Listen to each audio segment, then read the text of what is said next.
bem, estamos iniciando mais um episódio do Conexões 360 Graus. Conexões 360 fazendo jus à abordagem plural e diversa que o blog do Ian Luca tem no jornalismo independente aqui do estado de Pernambuco. E hoje, tendo a alegria de estar direto do escritório da vereadora Liana Cirne, vereadora do Recife.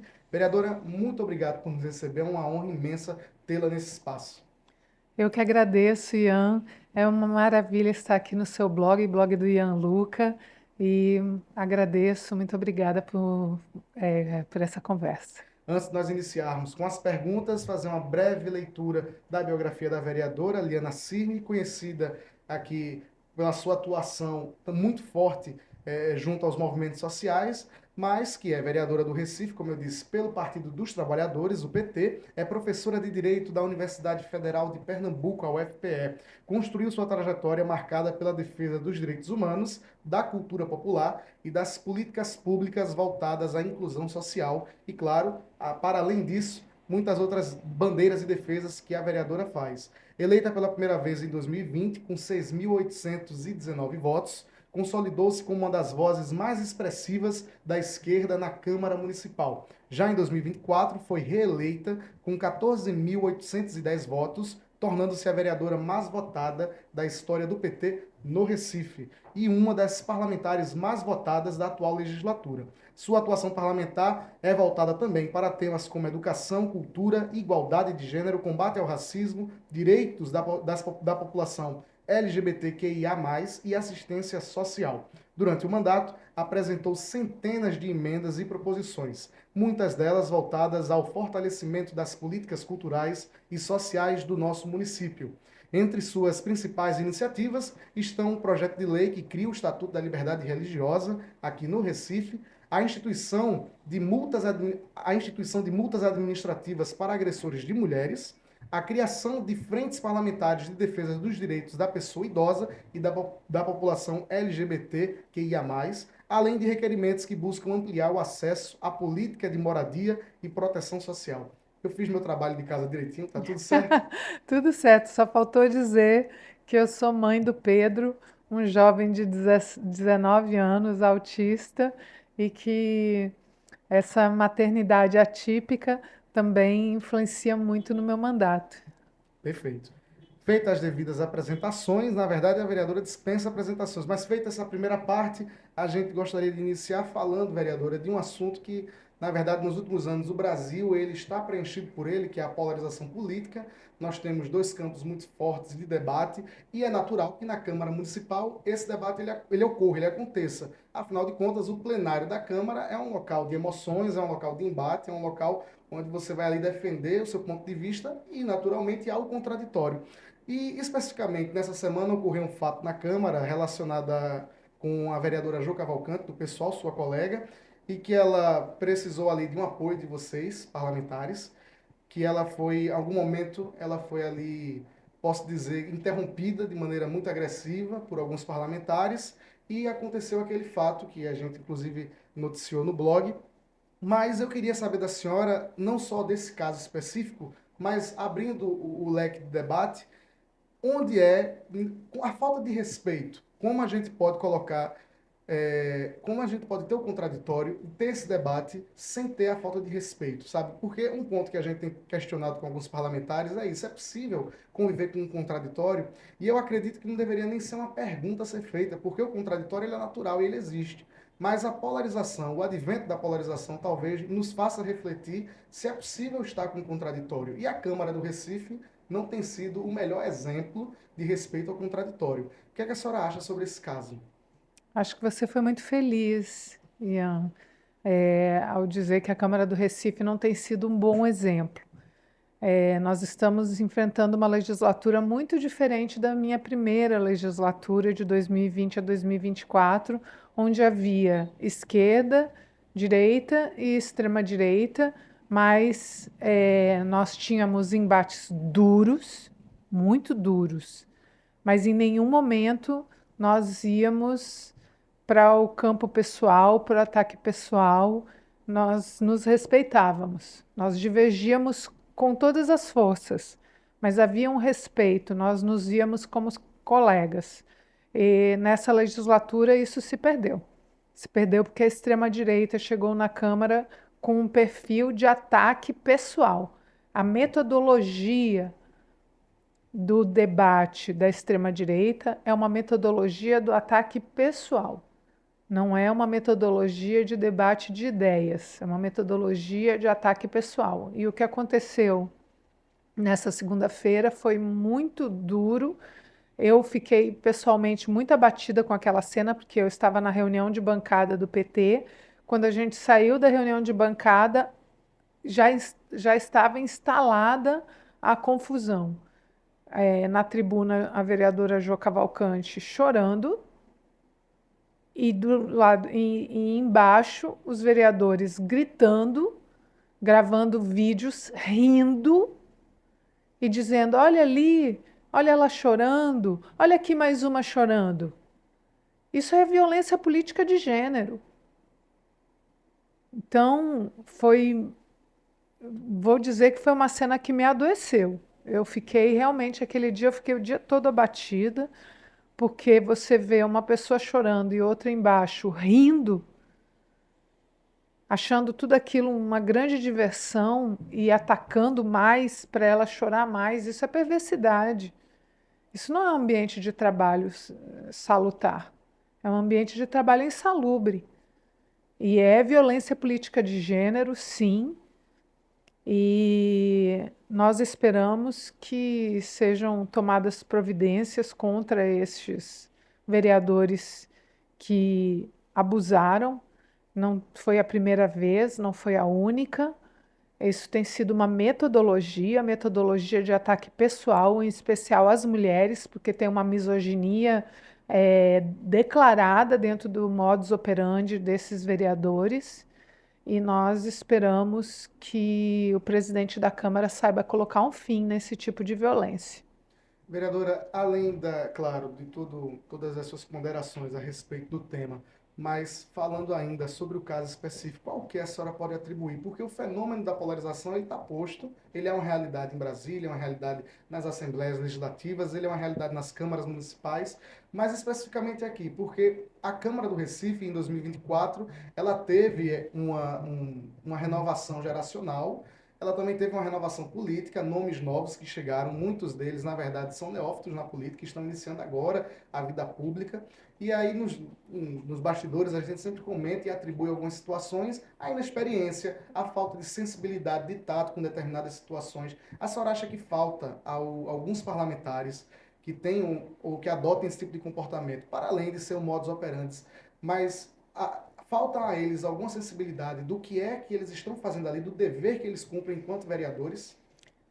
Eu acho que esses vereadores, eles estão sendo incentivados pelo sucesso que eles fazem nas redes sociais. As redes sociais querem consumir conteúdo de ódio.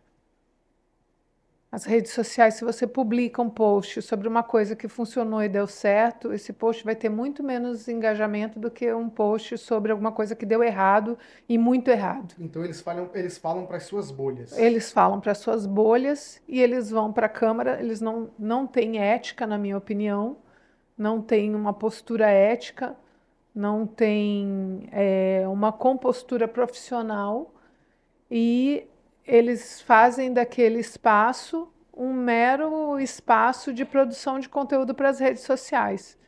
Então, antes, como sempre trabalhamos, lá era o nosso ambiente de trabalho e, indiretamente, nós produzíamos conteúdo para as redes sociais. Era um reflexo. Essas pessoas não, elas vão para produzir conteúdo para as redes sociais e aí, indiretamente, elas estão trabalhando lá na Câmara. E a metodologia de trabalho é uma metodologia de trabalho, extremamente agressiva. Extremamente agressiva, extremamente violenta e do ponto de vista da violência política de gênero, porque existe uma misoginia realmente assentada entre esses novos nomes da extrema-direita. Ainda falando sobre o seu trabalho dentro da Câmara do Recife, mudando rapidamente de assunto, mas dentro da Câmara a senhora teve 422 emendas apresentadas, né? as propostas orçamentárias para 2025, que contemplaram áreas como educação pública, mobilidade urbana e direitos humanos. A senhora tem algum destaque para alguma dessas emendas propostas? Nós temos vários, né? Temos emendas para a população em situação de rua, para maiores investimentos no centro pop, investimentos na alimentação da população em situação de rua. Nós temos pedidos também para maiores investimentos na área de educação, para os professores que estão fazendo pós-graduação. Nós temos pedidos para pessoas com deficiência na área de educação inclusiva. São várias emendas, porque não se faz política pública sem orçamento. Eu costumo dizer que sem orçamento não existe direito, existe discurso. E um discurso vazio. Se você quer transformar um discurso em uma política pública, em um direito social, você tem que investir orçamento nesse discurso.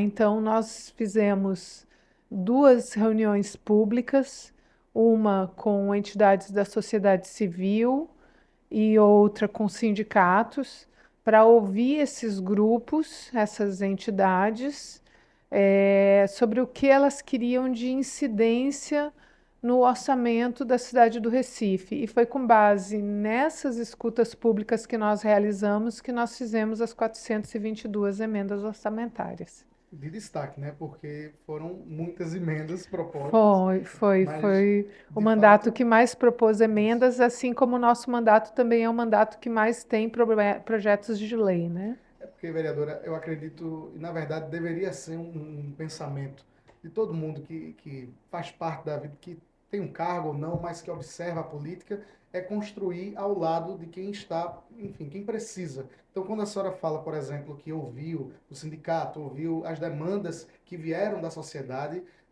de forma, enfim, organizada através de assembleias, de audiências, seja da forma que for, mas que ouvindo a população.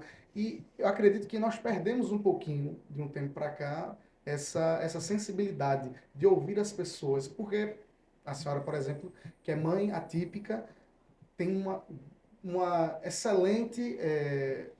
Pode defender, pode falar, pode ter assim uma grande contribuição a fazer ao tema, porque a senhora vivencia. Então, acredito que faltou e falta, não só aqui no Recife, mas no estado, em outras cidades, em outros estados, essa sensibilidade de ouvir a população. A senhora concorda? Concordo. E acho que cada mandato tem a sua metodologia. Sim. Eu estava falando há pouco tempo de alguns mandatos que chegaram na Câmara com a metodologia da agressão, da violência política de gênero, etc., isso como metodologia. O nosso mandato tem a metodologia da participação popular. Então, nós gostamos de ouvir a população antes de propor um projeto de lei. Por exemplo, a nossa Lei da Cultura Popular, um projeto de lei em tramitação na Câmara, ela teve duas audiências públicas e três grupos de trabalho. Duas audiências públicas e três grupos de trabalho para discutir um projeto de lei da cultura popular. O mesmo nós fizemos com o Estatuto da Liberdade Religiosa, né? E outros projetos de lei de nossa autoria, em que a gente faz escutas públicas para propor as emendas. Nós já fizemos audiências públicas para propor emendas orçamentárias em anos diferentes do nosso mandato. E nós acreditamos que quem ouve mais erra menos, né? E além disso, quando você faz uma escuta pública, você é enriquecido com uma perspectiva que a princípio você não tinha, porque são vivências diferentes. Então, quando eu escuto uma pessoa em situação de rua, o que ele vai me trazer de conhecimento, de saber, de experiência, é uma vivência que eu não tenho. Então, eu estou aprendendo e com aquele aprendizado eu consigo trabalhar melhor. Perfeito. Agora, trazendo a discussão para o campo mais nacional, inclusive, falando dos metroviários, que no momento que nós estamos gravando esse episódio, eles seguem em greve aqui em Recife, aqui no Recife, e o metrô do Recife está, de fato, colapsando, e não é de agora. Algumas décadas, na verdade, os próprios metroviários já faziam esse alerta, mas também as mais de 160 mil pessoas que utilizam do transporte também fazem esse alerta. O presidente Lula, do seu partido, foi eleito em 2022 com a promessa de retirar a CBTU, a Companhia Brasileira de Trens Urbanos, dos planos de desestatização. Inclusive, ela foi posta durante o governo Bolsonaro, que privatizou o metrô de Belo Horizonte. E agora, Lula ele está sendo apontado por alguma parte dos metroviários, mas até pela própria categoria que fez questão de colocar banners em protestos durante a vinda do presidente até aqui, cobrando dele essa promessa de não privatizar a CBTU. O que nós vemos, o cenário atual é que a CBTU caminha para uma estadualização e a partir da estadualização vai receber investimentos e a partir desses investimentos caminhará para uma possível concessão. Até então, os planos são esses. O próprio Ministério da Cidade sinalizou que isso é uma realidade que vai acontecer. E eu queria saber da senhora justamente sobre sua opinião sobre esse ponto, que é um ponto que está sendo muito delicado também para o sindicato, que, como ele disse, foi uma promessa do presidente Lula e que não se cumpriu até então. Eu estou entre as que está fazendo a cobrança pelo cumprimento da promessa. Nós estamos junto com os metroviários, aliás, quero me solidarizar com o presidente do sindicato do Sindimetro, que foi preso arbitrariamente ontem, o presidente Luiz Soares, e quero dizer que nós estamos junto com os metroviários e as metroviárias nessa cobrança. Tem que se retirar a CBTU do Plano Nacional de Desestatização. É um erro do ministro Rui Costa. Ele tem uma experiência com a privatização do metrô que não corresponde à realidade. Nós sabemos que com a privatização o metrô vai ficar pior. O metrô precisa ser público, eficiente, de qualidade e gratuito. Precisa ser gratuito também. A gente defende, o nosso partido, o Partido dos Trabalhadores e das Trabalhadoras, defende a tarifa zero nos transportes públicos. Então, a gente, para ter isso, precisa de um transporte público, né? Então, nós somos radicalmente contra a privatização do metrô. Somos a favor da imediata retirada do Plano Nacional de Desestatização e somos a favor da tarifa zero e dos investimentos, porque a metodologia que está sendo utilizada com o metrô, estou usando essa expressão bastante, mas é porque a expressão metodologia ela realmente se aplica, são métodos, né, de trabalho, é o do sucateamento para a privatização. Para justificar uma privatização. Para justificar uma privatização. Então, a gente é a favor que os investimentos sejam feitos de imediato. Nós estivemos visitando o metrô recentemente com a Comissão de Mobilidade da Câmara Municipal do Recife e vimos o trabalho que os metroviários e as metroviárias têm realizado para poder manter o patrimônio público de qualidade, sendo que eles não têm repasses para reparo dos trens, reparo dos trilhos, reparo da linha elétrica, né, da eletricidade, e eles precisam diminuir o número de carros atuando, precisam diminuir a velocidade dos trens para ter mais segurança no percurso. E tudo isso é um absurdo, precisa ser denunciado e a gente precisa de investimentos no metrô para que ele continue público e passe a ser tarifa zero. Nós registramos no blog, no início do mês de agosto, um estudo do BNDES durante um seminário.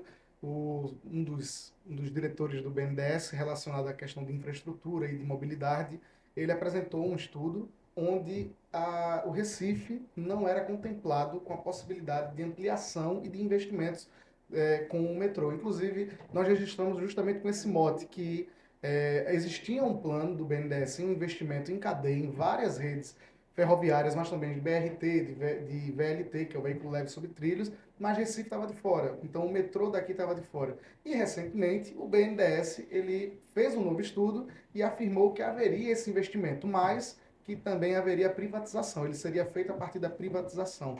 Então o argumento utilizado é que a gente primeiro vai sucatear, né? Pelo menos a categoria ela traz isso para nós, apresenta isso. A gente vai primeiro sucatear e depois a gente vai privatizar. Mas como é que a gente consegue explicar isso de repente para a população, para esses 160 mil usuários que às vezes não estão tão antenados ou tão atentos a esses detalhes políticos, porque são detalhes políticos. O metrô ele não sofre disso há 2 anos, há 3 anos. Como eu disse, são décadas que os metroviários lutam para uma maior qualidade do sistema. Mas como a gente consegue explicar todos esses detalhes para a população? Porque faz parte do processo de privatização a escuta. Então, vai haver, se houver a privatização, vai haver um momento em que vão ouvir a sociedade civil, vão ouvir representantes sindicais, os próprios trabalhadores, mas como a gente consegue explicar para eles esse ato político? A população quer solução. A população ela quer que alguém resolva o problema que ela tem enfrentado todos os dias e ela está cansada de enfrentar esses problemas do metrô. A privatização falaciosamente se apresenta como essa falsa solução. Ela diz: vou resolver. Então a população se deixa seduzir por esse discurso fácil, mas nós sabemos que isso não é verdade.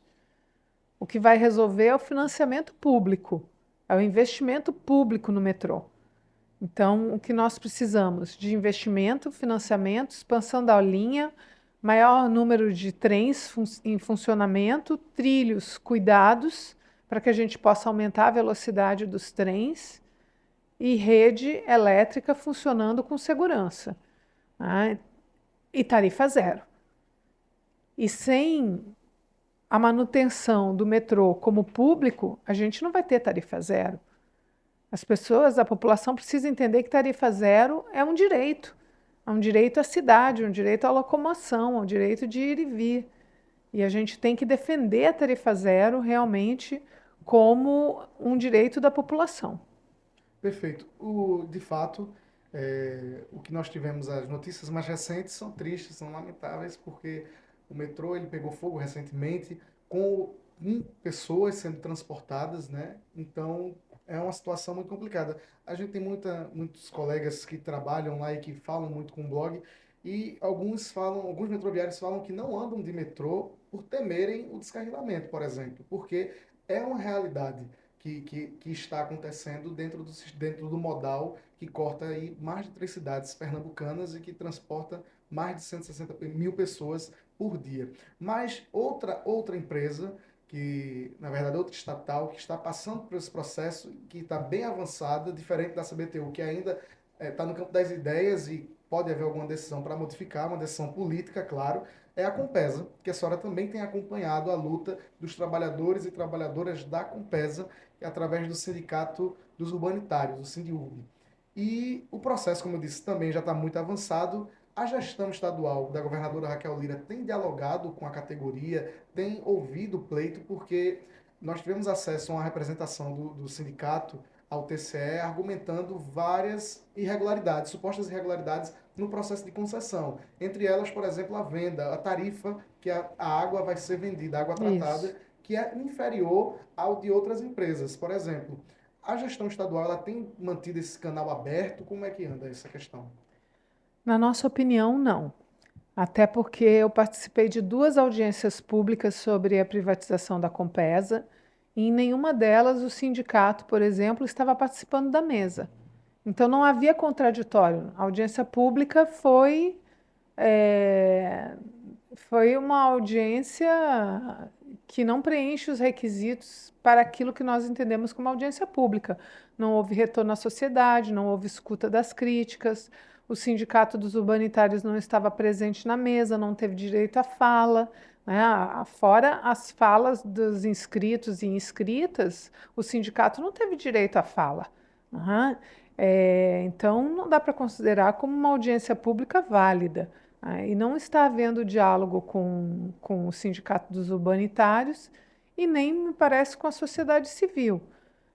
A Compesa é um patrimônio do povo pernambucano e foram apresentadas inúmeras ilegalidades ao Tribunal de Contas do Estado para tentar conter essa privatização, falta do estudo de vantajosidade, falta do estudo de viabilidade O econômica, parecer da ARP também. o parecer da ARP que está faltando nos autos, é, e a questão da tarifa que você citou é muito grave, porque Hoje, se não me engano, a tarifa do metro cúbico da água é R$ 6,17 e eles estão querendo pagar Muito abaixo. R$ 1,84. Então, Ian, isso significa que o que a Compesa receberia pelo metro cúbico de água, porque esse modelo de concessão é um modelo de concessão parcial. Isso. A Compesa captaria a água, trataria a água e a distribuição da água seria feita por essa empresa privada. Isso. E a empresa privada pagaria pela água captada e tratada. A parte mais difícil, cara, do processo é justamente captar e tratar. Distribuir é a parte mais fácil do processo, e mais barata. Eles pagariam pelo metro cúbico de água, a empresa que vencer a licitação pagaria pelo metro cúbico de água R$ 1,84. Isso não cobre os custos da Compesa. Por isso que o sindicato está dizendo, e eu concordo, que o serviço vai piorar muito, Eles porque projetam um déficit assim, bilionário. bilionário. E a Compesa não teria sequer os custos de captação e tratamento da água. Ou seja, a distribuição da água vai piorar. Vai piorar e a água vai ficar mais cara, E não vai atingir o objetivo que é o marco legal de saneamento. que é a A universalização do acesso à universalização. água e do saneamento. Isso. Perfeito. E a gente está sempre mantendo contato com o sindicato, que em tese vai falar a mesma coisa que a senhora está tratando e que segue o mesmo modelo que a senhora falou da CBTU. Por exemplo, a questão da. Hoje o argumento é que a Compesa ela é ineficiente. Por exemplo, cidades do Agreste que ainda sofrem bastante com rodízio de água e eu particularmente acredito que água não deveria ser um problema em pleno século XXI. A gente tem que Exato. discutir pessoas que não têm acesso à água ou ao saneamento básico. E no interior do estado, pelo agreste pernambucano, a gente consegue ver bem pertinho de nós, Caruaru, por exemplo, uma cidade que tem muitos bairros com o rodízio, uma semana sem água, uma semana com água. E ainda é mais grave, Santa Cruz, Capibaribe, um mês sem água para ter uma semana com água. Então, Exato. hoje o argumento é que a empresa ela é ineficiente. Por isso, a privatização também. Exatamente. Mais uma vez a gente coloca o discurso da privatização se apresentando falaciosamente como aquela que vai salvar uma empresa estatal que está em crise. Não, o que vai salvar é financiamento estatal e dinheiro para isso se tem, se é possível buscar o dinheiro no BNDES, no Banco Mundial, no Banco dos BRICS. É possível ir atrás do dinheiro e resolver o problema. E só vai se resolver o problema com a universalização do acesso à água através de financiamento e investimento público.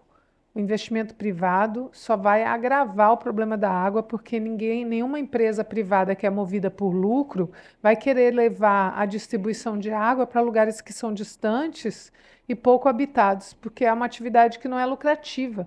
Por isso que esse é o tipo de serviço que tem que ser prestado por uma empresa pública, porque o objetivo não pode ser o lucro, o objetivo tem que ser o serviço público prestado com qualidade para todos os pernambucanos. Perfeito. Agora falando sobre a PEC da reforma administrativa, a senhora esteve em Brasília recentemente participando de uma marcha nacional contra a reforma administrativa, contra essa PEC, mas eu queria que a senhora tratasse em miúdos para os nossos telespectadores, leitores também do blog, que a gente também vai repercutir isso, a sua opinião, que é contrária, evidentemente, mas que tratasse o que representa, né, ao serviço público brasileiro a PEC da reforma administrativa. Representa o fim do serviço público de qualidade.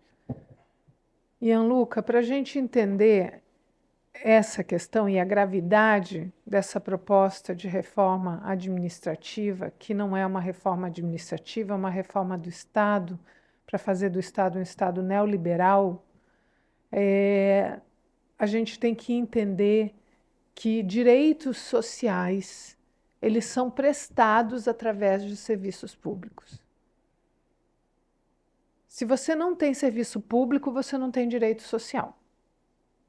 Direito social só se materializa através do serviço público e, portanto, através de um servidor e uma servidora pública. Hoje, qual é o critério para ingresso no serviço público? o concurso público, Isso. que é um meio democrático. Porque você é uma pessoa que não tem nenhum padrinho político, não tem nenhum apadrinhamento. Como é que você vai ingressar no serviço público se você não tem apadrinhamento político?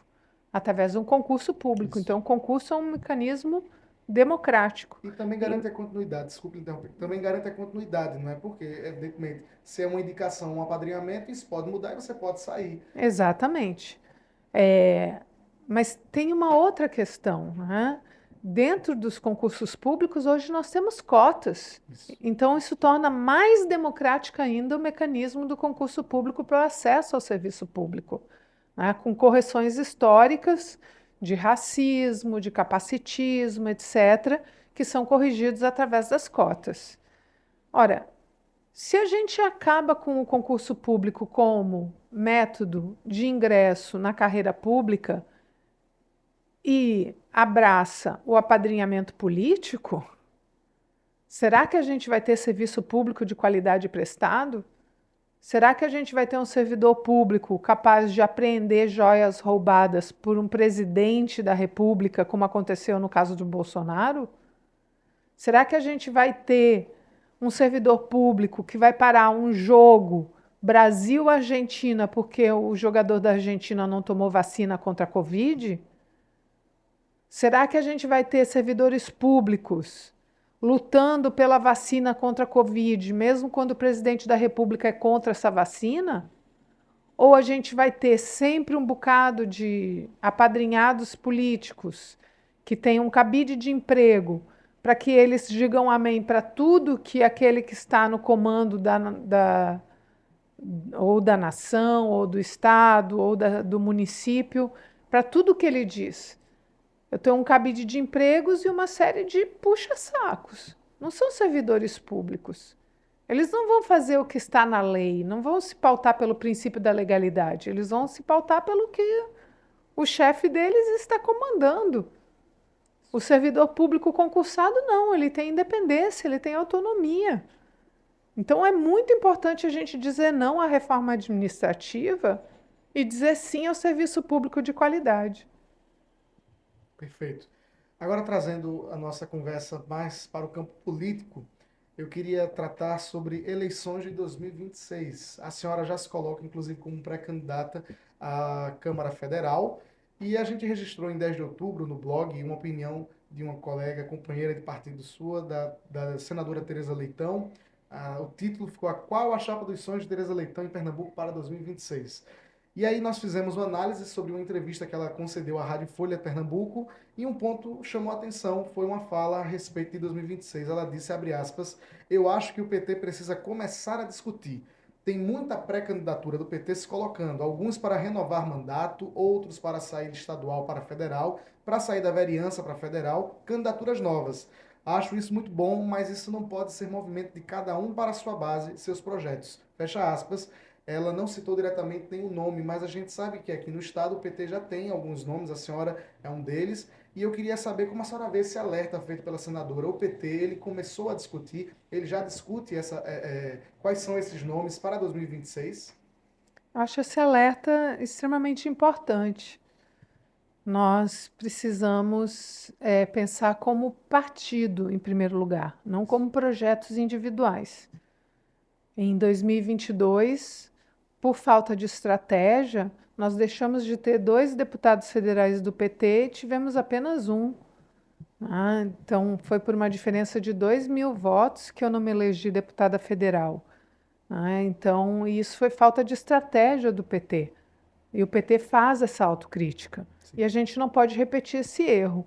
Então, tudo que a gente fizer, a constituição da chapa, ela tem que ser estratégica para o objetivo do PT de ampliar a sua base de deputados federais. Perfeito. Ainda falando sobre a sua pré-candidatura federal em 26, a senhora também tem tido um bom trânsito, já tinha na verdade, mas intensificou nesses últimos dias em Brasília. A senhora esteve com a ministra Gleisi Hoffmann, teve também com o presidente do PT, Edinho Silva, e eu queria saber como essas lideranças nacionais, elas enxergam a sua pré-candidatura. Com muito entusiasmo. A ministra Gleisi já há algum tempo entusiasta. Eu sou primeira suplente de deputada federal, então é natural que o partido tenha interesse na minha candidatura. Eu cheguei muito próximo de me eleger em 2022, então é natural que o PT enxergue uma candidatura como uma candidatura que tenha viabilidade, e nós estamos recebendo todo o apoio possível da ministra Gleisi Hoffmann e do presidente Edinho para a nossa pré-candidatura. E agora o planejamento é intensificar cada vez mais essas articulações, não é? Sim, a gente está trabalhando bastante, a gente está dialogando no interior do estado, a gente tem trabalhado com várias novas articulações para ter um projeto que seja vitorioso para o Partido dos Trabalhadores e das Trabalhadoras. A prioridade expressa do PT para o Senado é Humberto Costa, isso aí já ficou muito bem claro para nós, e também a reeleição do presidente Lula, que já deixou Isso. claro que virá candidato em 2026. E, naturalmente, um presidente, você ter o apoio do presidente, contar com o apoio do presidente, é muito decisivo, inclusive. E aqui, sobretudo no Nordeste, onde Lula mantém uma boa avaliação, apesar a nível nacional, de algumas pesquisas colocarem, apontarem uma rejeição, enfim, oscilar. Aqui no Nordeste ele mantém uma boa aprovação em Pernambuco. E existem também, a nível estadual, já duas figuras que despontam, assim, nas pesquisas, mas também como favoritas, e que a gente sabe que elas virão. Uma porque a gente é um pouco óbvio que é a governadora Raquel Lira, que vai se colocar novamente para a reeleição, possivelmente virá a reeleição, e João Campos, que não comenta, não fala publicamente sobre, mas que é também um dos favoritos. As pesquisas mostram isso. Eu queria saber da senhora um dos pontos também muito debatido pela imprensa, abordado pela imprensa, que é o palanque duplo. Em outro momento, o PT teve palanque duplo aqui, mas eram ocasiões completamente diferentes. Nós tivemos palanque duplo com Humberto e com o próprio Eduardo, só que ambos integravam o governo Lula. Um como ministro, aliás, ambos como ministro, salvo engano. Então, existia essa relação entre os nomes. Diferente aqui, nesse momento do Estado, onde a gente nota um distanciamento da governadora com o próprio presidente, mas que alguns correligionários seus acreditam e defendem um palanque duplo, enquanto outros defendem só com Raquel ou só com João. Eu queria saber da senhora, um palanque duplo para Lula, não necessariamente para João ou para Raquel, mas para o presidente Lula, seria vantajoso aqui em Pernambuco? O problema do palanque duplo é que até o momento a governadora Raquel Lira não fez o anúncio de estar caminhando com o presidente Lula. Então, Diferente de João. diferente de João, que já fez o anúncio. Isso. Então, nós estamos falando de um cenário hipotético que até agora não dá amostras de que vai se viabilizar. Até o momento, tudo indica que a governadora Raquel Lira vai manter o silêncio em relação a quem é o candidato dela para a presidência. Então, nesse cenário, não há que se falar em palanque duplo, porque ela não fez esse aceno. Então, acho que se a governadora Raquel Lira fizesse esse aceno para o presidente Lula, aí nós poderíamos discutir palanque duplo. Mas como ela ainda não fez esse aceno e tudo indica que não fará, eu acho que não cabe falar em palanque duplo aqui em Pernambuco. Ainda falando sobre a avaliação do presidente Lula e sua reeleição, 2022 foi muito desafiador. E eu costumo defender e falar que a gente não pode ignorar a porcentagem e a quantidade de votos que a direita teve em 2022. Foi muito acirrada e Lula ganhou com uma diferença muito estreita. E agora ele se coloca novamente para a reeleição, para um possível quarto mandato. Aqui em Pernambuco ele tem uma boa avaliação, ele tem uma boa avaliação pelos pernambucanos no Nordeste, como a gente havia dito, mas eu queria saber da senhora justamente quais são as suas ponderações. Ele tem um Congresso extremamente conservador, extremamente mais à direita, ele tem muita dificuldade, a comunicação do governo sempre foi um ponto muito criticado e até alguns meses atrás era bastante criticado. Algumas mudanças aconteceram, isso a gente nota, mas em 2026, será ainda mais difícil para o presidente Lula emplacar um projeto de reeleição, na sua opinião? Na minha opinião, será mais fácil. mais fácil, porque o presidente Lula vem fazendo um excelente terceiro mandato, com muitas conquistas econômicas, a economia brasileira, e ele pegou o Brasil no momento em que o Brasil estava desmontado, um país desmontado, no caos absoluto deixado por Bolsonaro, com contas elevadíssimas, com déficits elevadíssimos, e transformou nossa economia. Transformou nossa economia, eh, gerou empregos, foram 1.700.000 empregos só agora, em 2025. São inúmeras conquistas, farmácia popular que voltou a existir. Hoje você pega seu remédio na farmácia popular, você pega sua fralda geriátrica na farmácia popular, você tem acesso a inúmeros programas que tinham sido acabados. O Minha Casa Minha Vida a todo vapor, entregando casas para a população brasileira, socorrendo estados em situação de emergência, como foi o caso do Rio Grande do Sul, atuando em várias áreas, cumprindo a promessa de tirar o pobre do imposto de renda, com isenção do imposto de renda para quem ganha até 5 mil e redução para quem ganha até R$ 7.350, é, trabalhando pelo fim da escala 6 por 1 e outras pautas que são do interesse do povo trabalhador, da classe trabalhadora, ao passo que a extrema-direita só faz atrapalhar. Enquanto a gente está querendo discutir o fim da escala 6 por 1, a extrema-direita quer discutir anistia para golpista, ou PEC da bandidagem ou da blindagem. Enquanto a gente quer discutir a PEC da segurança pública, eles querem discutir a PEC da blindagem, Projetos de interesse próprio, né? projetos de interesse próprio. E aí o presidente Lula, com dificuldade de equilibrar contas, porque a medida provisória do IOF foi derrubada no Congresso Nacional, não anda o projeto de lei antifacções, a PEC da segurança pública também parada, e tudo isso porque a extrema-direita quer causar o maior mal possível ao povo brasileiro. E tudo isso enquanto nós temos nos Estados Unidos Eduardo Bolsonaro trabalhando por sanções para autoridades brasileiras, as sanções administrativas, multas, imposições sobre produtos brasileiros que o governo Lula conseguiu derrubar, conseguiu através de uma negociação altiva, fundamental dizer isso, porque se dependesse da extrema-direita, nós teríamos nos curvado aos Estados Unidos. O presidente Lula manteve a altivez, defendeu a soberania do povo brasileiro e conseguiu negociar de igual para igual, de chefe de Estado para chefe de Estado, as tarifas impostas sobre os produtos brasileiros.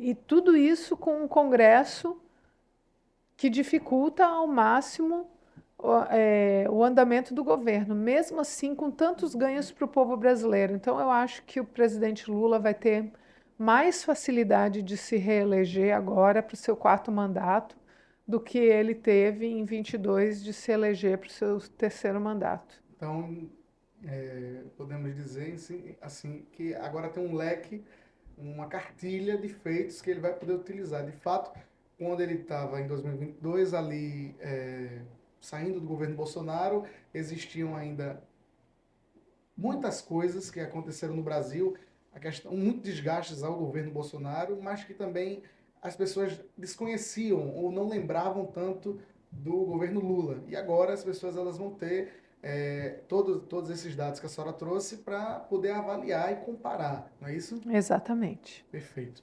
Vereadora, para a gente ir encerrando o nosso bate-papo, muito bacana, desde já eu lhe agradeço, mas para a gente ir encaminhando para o final, eu gostaria que a senhora direcionasse aos seus eleitores, aos recifenses que votaram na senhora para esse segundo mandato na Câmara de Vereadores, mas também para aqueles que vão votar na senhora, o que esperar de Liliana Cirne na Câmara Federal, no Congresso Nacional, tendo um mandato como deputada federal, se deve esperar esse mesmo perfil combativo lá dentro, porque hoje a gente sente que o Congresso carece muito de representatividade aqui dos pernambucanos. A gente tem muitos deputados, mas a gente precisa mais dessa representatividade. Então, o que esperar da vereadora Liana Cirne se eventualmente conquistar uma vaga lá em Brasília?